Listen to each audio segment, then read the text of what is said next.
Good morning class. Let's start the chapter 10 don't be greedy, यानी कि हमें लालची नहीं होना है। Hello kids, meet mister Hariya. He is a poor man who wanted to be rich at once. एक हरिया नाम का गरीब आदमी था जो एक बार में ही अमीर होना चाहता था। He did an act of greed of for riches and become even poorer. उसने लालच में आके कुछ ऐसा किया जो उससे भी ज़्यादा पुअर हो गया, जितना पुअर था उससे ज़्यादा गरीब हो गया। Let's know how is needs become his greed. आइए देखते हैं कि उसकी जो ज़रूरत है वो कैसे लालची हो गया। हरिया a poor barber lived alone in his small हट। हरिया एक पुअर बार्बर था, यानी नाई था जो बाल काटता है। वो अपने छोटे से झोपड़े पर रहता था। He was dedicated to his work, whatever he earn was enough to fulfil his need. वो अपने काम को बड़े ही अच्छे से करता था और बड़े ही खुश होकर करता था, और वो जितना भी कमाता था उसकी ज़रूरतों को पूरा करता था वो पैसे। One evening after returning from work हरिया वॉज हंग्री। एक शाम को ऐसा हुआ कि वो अपने काम से लौट रहा था और हरिया को बहुत भूख लगी थी। What shall I cook night, he thought. उसने सोचा कि आज मैं रात में क्या बनाऊंगा। Just then he heard a hen clucking outside his hut. तभी उसने सुना कि एक मुर्गी आवाज़ दे रही है उसके झोपड़े के पास में, सामने ही। This hen would be a good feast for me, Hariya thought. उसने सोचा कि ये मुर्गी बहुत ही अच्छा खाना होगी मेरे लिए। He got prepare to catch the hen, और वो तैयारी करने लगा उस मुर्गी को पकड़ने के लिए। With a little effort he was able to catch it.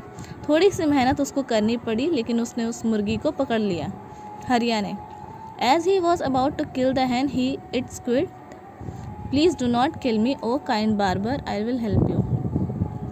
जैसे ही वो मुर्गी को मारने जा रहा था, तब उस मुर्गी ने चिल्लाया कि प्लीज़ मुझे मत मारो, ओ दयालु नाई, मैं तुम्हारी मदद करूँगी। हरिया stopped, though he was surprised that the hen spoke. He asked, "How can you help me?"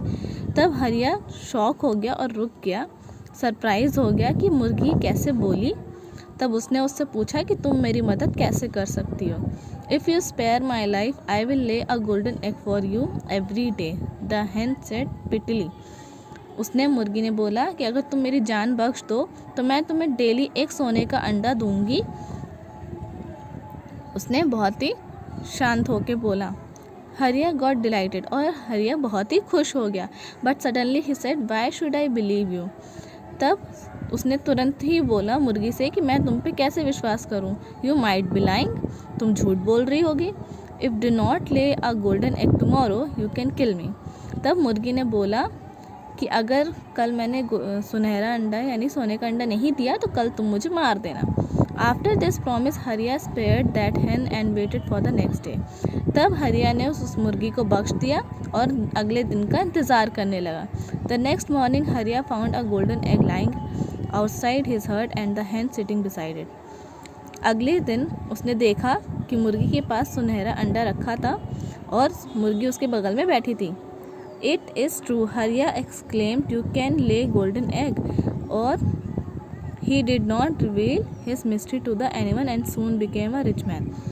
अरे जब वो खुश हो गया सुनहरे अंडे को देख के, तो उसने बोला कि हाँ तुम सोने का अंडा दे सकती हो, लेकिन इस सोने के अंडे के बारे में उसने किसी को नहीं बताया, और धीरे धीरे करके वो अमीर आदमी बन गया।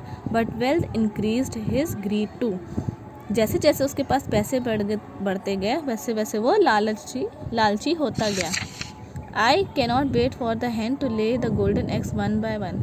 और उससे हरिया थॉट, और उससे इंतज़ार भी नहीं हो रहा था कि एक एक दिन वो मुर्गी सोने का अंडा देती है, मैं इतना दिन वेट नहीं कर सकता। That very night he brought the hen inside the house and killed it. एक रात क्या हुआ, उस मुर्गी को हरिया ने अंदर घर के अंदर लेके आया और उसको मार दिया। But to his dismay he found no eggs, not even a one. अब ऐसा करने से उसे एक भी अंडा नहीं मिला। What have I done, my greed has made me kill the hen. He waited but it was too late. अब उसने कहा अब ये मैंने क्या किया, मैंने अपने लालच के कारण उस मुर्गी को मार दिया। और वो बहुत रोने लगा। लेकिन जब तक जब तक वो कुछ करता तब तक बहुत देर हो चुकी थी, मुर्गी मर चुकी थी। तो इस कहानी से हमने यही सीखा कि हमें अपनी लालच को बढ़ाना नहीं है, जितना हमें मिल रहा है हमें उतने में खुश रहना चाहिए। So thank you class.